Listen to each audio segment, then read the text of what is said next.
Hello friends, പുതിയൊരു വീഡിയോയിലേക്ക് എല്ലാവർക്കും സ്വാഗതം. ഗീതു പ്രഗ്നൻ്റ് ആണ് എന്ന് അറിഞ്ഞ സന്തോഷത്തിലാണ് നമ്മുടെ ഗോവിന്ദ്.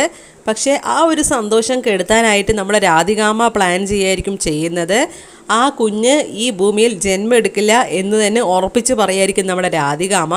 എന്നിട്ട് വരുണിൻ്റെ അടുത്താണെങ്കിലും പറയായിരിക്കും ചെയ്യുന്നത്, നിൻ്റെ കുഞ്ഞും അതുപോലെ തന്നെ പ്രിയയുടെ കുഞ്ഞുമാണ് ഈ വീട്ടിൽ വാഴേണ്ടവർ, അല്ലാതെ അവളുടെ കുഞ്ഞല്ല. അവളുടെ കുഞ്ഞിനെ ഞാൻ ഈ ഭൂമിയിലേക്ക് വരാൻ പോലും സമ്മതിക്കില്ല. അതിനെ എത്രയും പെട്ടെന്ന് ഇല്ലാതാക്കിയേ മതിയാകൂ എന്നിങ്ങനെ പറയായിരിക്കും ചെയ്യുന്നത്. എന്നിട്ട് വരുണിൻ്റെ അടുത്ത് പറഞ്ഞ് ഗർഭം കലക്കാനുള്ള ആ ഒരു മരുന്ന് കൊണ്ടുവരികയായിരിക്കും ചെയ്യുന്നത്. എന്നിട്ട് പിന്നെ വരുണാണെങ്കിലും ആ ഒരു മരുന്ന് കൊടുക്കുകയായിരിക്കും ചെയ്യുന്നത്. 2 പുതിയ മരുന്നായിരിക്കും ഉണ്ടാവുക. അപ്പം നമ്മുടെ രാധികാമ്മയാണെങ്കിലും ചോദിക്കും, എന്തിനാ 2 എണ്ണം, ഒരെണ്ണം പോരെ എന്നിങ്ങനെ ചോദിക്കുമ്പോൾ വരുണാണെങ്കിലും പറയും, എനിക്ക് ആ കുഞ്ഞിനെ വേണ്ട എന്നിങ്ങനെ പറയുമായിരിക്കും. അപ്പം നമ്മുടെ രാധികാമ്മയാണെങ്കിലും പറയുമായിരിക്കും, നീ എന്ത് വിഡ്ഢിത്തരാണ് ഈ പറയുന്നത്?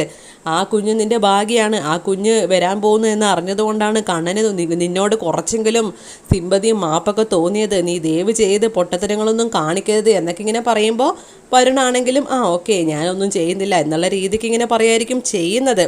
എന്നിട്ട് രാധികാമ്മയാണെങ്കിൽ വരുണിൻ്റെ അടുത്ത് പറയുമായിരിക്കും, ആ കുഞ്ഞിനെ അധികകാലം ഉണ്ടാവില്ല, 2 ദിവസത്തിനുള്ളിൽ ഞാനതിനെ തീർത്തിരിക്കും.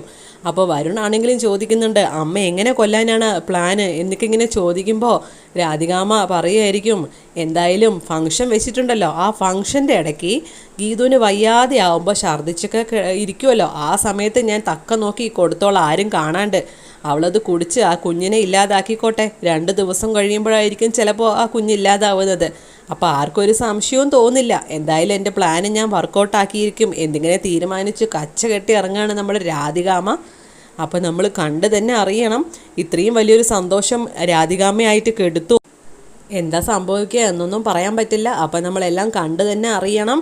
പക്ഷെ അങ്ങനെയൊന്നും ആവാതിരിക്കട്ടെ അല്ലേ? ഗീതു ആണെങ്കിലും ഗോവിന്ദാണെങ്കിലും അതിയായ സന്തോഷത്തിലാണ്. ആ കുഞ്ഞ് എന്തായാലും ജന്മം എടുക്കട്ടെ എന്ന് തന്നെ നമുക്ക് ആഗ്രഹിക്കാം. എല്ലായ്പ്പോഴും പ്ലാന് പൊളിയുന്നത് പോലെ ഇത്തവണത്തെ പ്ലാനും പൊളിയണേ എന്നാണ് എൻ്റെ പ്രാർത്ഥന. അപ്പോൾ നിങ്ങളുടെ അഭിപ്രായം കൂടി ഒന്ന് കമൻറ്റ് ചെയ്യണേ. കൂടുതൽ വിശേഷങ്ങൾ എത്രയും പെട്ടെന്ന് അറിയാൻ വേണ്ടി ഈ ചാനൽ മറക്കാതെ സബ്സ്ക്രൈബ് ചെയ്യണം. Thank you for watching.